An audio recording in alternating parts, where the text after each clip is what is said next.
Have you been brought in as a troubleshooter? Hopefully not. Any offer of a ministerial post is obviously a great honour, and I was absolutely thrilled to be given the chance to go into the Department for Education, Sport and Culture. There are obvious issues at the moment which need to be addressed, but this is an incredibly important role to actually educate not only the children and young people of our island, but lifelong education as well. And on top of that, we've got the whole idea of trying to enrich the culture of the Isle of Man and encourage sport. So I'm absolutely thrilled to be given the opportunity to take part in this. But returning to the crux, we do have this major problem of the dispute that has to be settled. Absolutely. I mean, obviously there is an issue with morale amongst the teaching profession, which has escalated into an industrial dispute that needs to be settled to the satisfaction of all parties.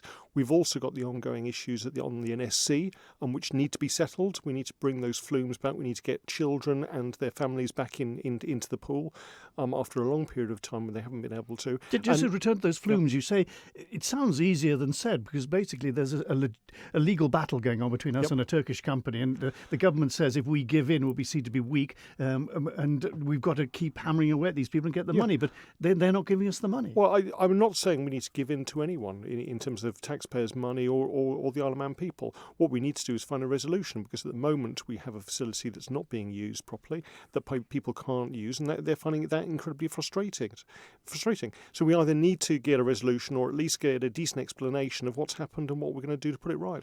The Education Minister, your predecessor, basically said he wasn't involved in the negotiations. Are you going to get involved? I'm more than happy to meet with the teaching unions and introduce myself and have a chat with them. We have a negotiating process going on at the moment. I'm not going to interfere in that as a politician. We've got some very good people from Treasury, the Office of Human Resources as well, and there's already an established mechanism for that. So I don't think politicians should necessarily mess and interfere with a process that's ongoing. But what I do want to do is I hope to do, is to try to draw a line under the past and move forward for the future, because I don't think anyone wants industrial action. The teachers don't want to do it. The pupils and their parents don't want that sort of disruption. So we need to get a decent compromise and then actually look forward to how we're going to stop this ever happening again. So your immediate aim at the end of March is to stop all-out industrial action by the head teachers? I think we need to actually get on with the negotiation and try to prevent that as much as possible, yes.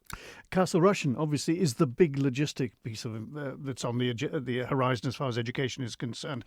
That is important, that you get it right, that you produce a state-of-the-art school. Absolutely. There are a lot of key infrastructure projects in education. You've said Castle Rushen, but also we've got the science block for QE2 as well that needs to go ahead. We need to invest in the future, both of education and our young people on our island, and make sure they have decent facilities to learn in. And certainly there's a backing from the Treasury Minister to go forward with these programmes. What we need to do is actually show local people that we're taking action on them. And you've got Balikomine, which is absolutely crammed to the gunnels. They're having to put up temporary accommodation all over the place. Absolutely. And there's issues there in terms of catchment areas. There's issues there in terms of spreading out facilities so that all the schools go upwards, all the schools are improved, and those teachers and head teachers of those schools are given the autonomy to actually educate the children in the right way and provide the right facilities for that. Do you see this as a role going beyond 2021, beyond the general election?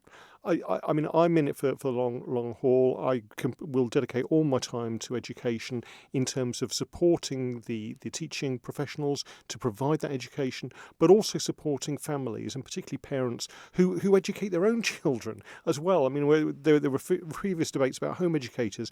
We need to have this holistic approach to education on our island.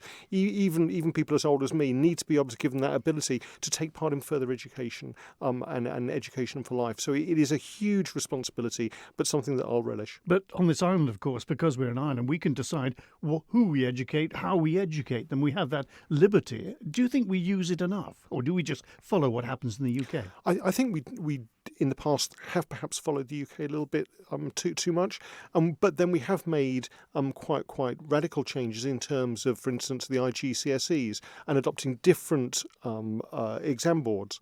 But we need to constantly review that to make sure that the decision made 5-10 years ago is still the decision now. And that's one of the things that I think that reshuffles are quite useful for, is sometimes just to get that new perspective and hopefully review those decisions that have been made in the past and make sure that they're still fit for purpose now. Are we going to see Minister Allinson sitting at the back of any classrooms?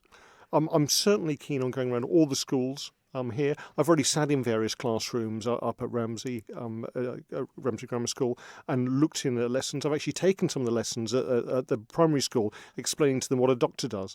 So I'm quite familiar with some of the schools in the island, but I need to get out more. I need to listen to people who are actually giving the teaching to our young people and kids, and actually learn from their experiences.